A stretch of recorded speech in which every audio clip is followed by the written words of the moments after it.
Welcome everyone to Short Vlog.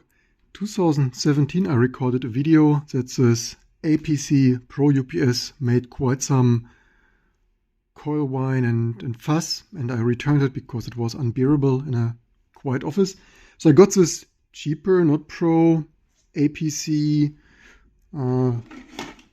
Back-UPS 950, and only now do I realize, apparently 6 years later, that you need to pry the freaking case open. The previous decade-old APC UPS, you could just remove a plastic door here and snap the battery.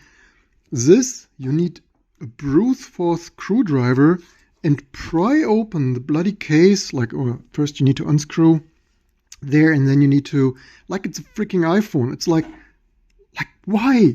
It's basically like APC ones that people throw away, like no normal user pries open the bloody plastic case. That is such a disgrace, such a planned obsolescence.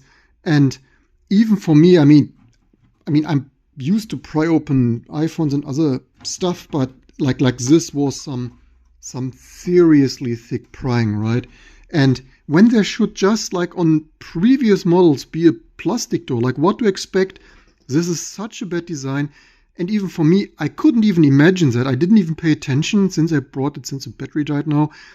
So in the future, I need to look out that you can normal end user swap the freaking battery with a plastic door here to just unlatch it and pull it out. Ideally, even like I had to disconnect the bloody server, right? I had to shut it down, disconnect it.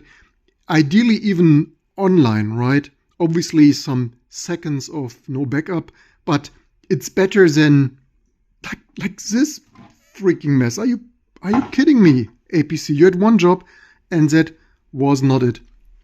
This is also a quick look how it looks inside, right? Batteries. Apparently, there's space for a second one, for twice the backup power. Apparently, maybe PCB, big ass transformer. Yeah, and it's like, yeah, if you pry it open, there are some button and LED flat ribbon cable. That's it for this shameful video. Shame on you, APC. More reviewers like this basically should not be sold like that, and more reviewers should call this out.